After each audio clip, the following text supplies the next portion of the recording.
미 해군 군함 이제 한국에서 만든다고 백악관 충격 요청 총정리. 여러분 안녕하세요. 오늘은 정말 흥미로운 소식 하나를 가지고 왔습니다.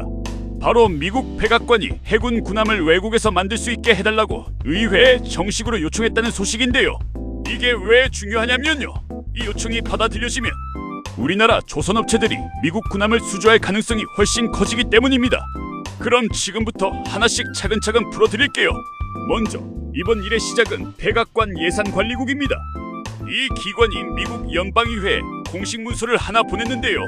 내용은 미국 해군의 전투함 2척과 전투에 참여하지 않는 지원함 2척, 이렇게 총 4척을 외국 조선소에서 건조해야 한다는 것이었습니다. 이 문서는 지난달 21일에 제출됐고요. 정식 명칭은 2027년 국방수권법에 대한 행정부 정책 입장서입니다. 여기서 잠깐 국방수권법이라는 말이 좀 어렵게 들리실 수 있는데 쉽게 설명해 드릴게요. 국방수권법은 영어로 내셔널 디펜스 오서라이제이션 액트, 줄여서 NDAA라고 부르는데요. 쉽게 말하면 미국이 1년 동안 국방 분야의 돈을 얼마나 쓸지, 그리고 그 돈을 어떻게 쓸지를 정하는 법입니다. 우리나라로 치면 국방 예산을 정하는 법이라고 생각하시면 됩니다.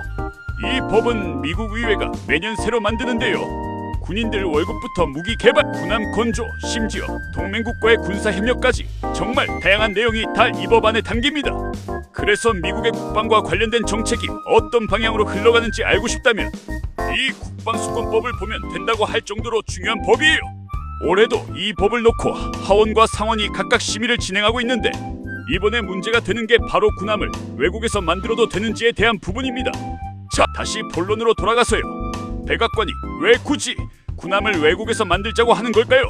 백악관은 그 이유로 두 가지를 들었습니다. 첫 번째는 미국 조선소들이 지금 일이 너무 많이 밀려있다는 겁니다.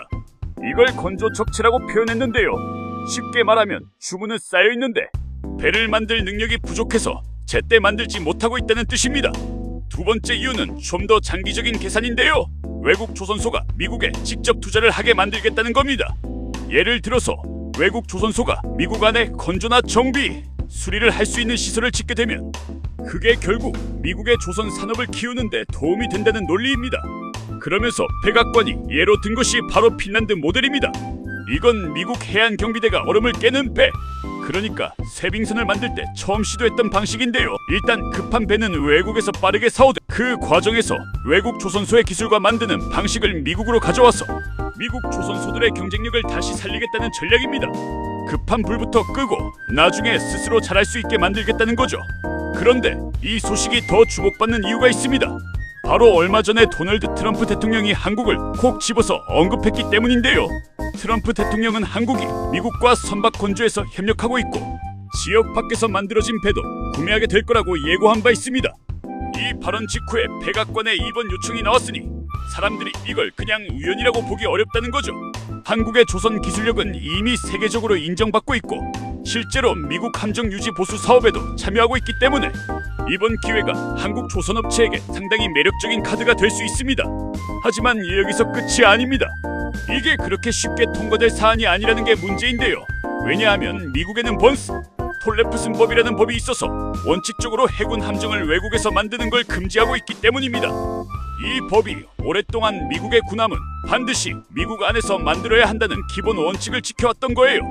그래서 백악관이 아무리 외국 건조를 원한다고 해도 실제로 의회를 통과하려면 이 법을 넘어서는 과정이 필요합니다. 실제로 지난달 22일에 하원을 통과한 국방수권법을 보면 미국의 조선 능력과 인력을 키우기 위해서 한국과의 조선 협력을 넓힐 필요가 있다는 내용은 들어갔지만 정작 전투함을 외국에서 만드는 건 금지하는 조항이 포함된 것으로 알려졌습니다. 즉 하원에서는 아직 전투함의 해외 건조에 부정적인 셈이죠. 상원 쪽은 조금 결이 다른데요. 상원 군사위원회는 별도로 국방수권법을 의결하면서 비전투함인 벌크 연료선과 전략, 수송선을 최대 2척까지는 외국 조선소에서 만들 수 있다는 내용을 넣었습니다. 다시 말해 상원은 전투함은 안 되지만 지원 목적의 배는 일부 외국에서 만들어도 괜찮다는 입장을 보인 겁니다. 그러니까 지금 상황을 정리해보면 백악관은 전투함과 지원함을 모두 외국에서 만들자고 하고 있고 하원은 전투함 해외 건조에 반대하고 있고 상원은 비전투함에 한해서만 일부 허용하는 쪽으로 움직이고 있는 겁니다.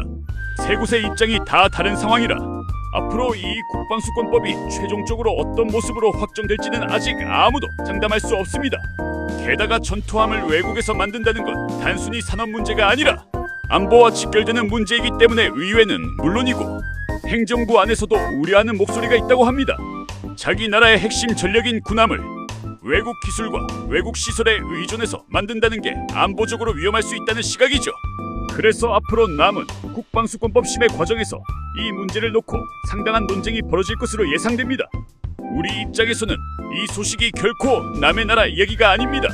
만약 백악관의 뜻대로 전투함까지 외국 건조가 허용된다면 세계적인 기술력을 가진 한국 조선업체들이 미국 해군의 대형 프로젝트에 직접 뛰어들 수 있는 문도 열리게 되는 겁니다.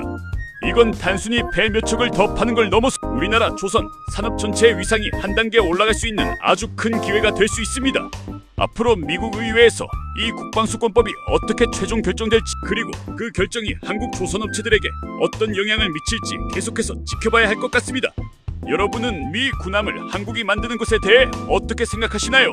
댓글로 의견을 남겨주세요. 오늘 소식은 여기까지고요. 앞으로도 이런 흐름 놓치지 않고 계속 전해드리겠습니다.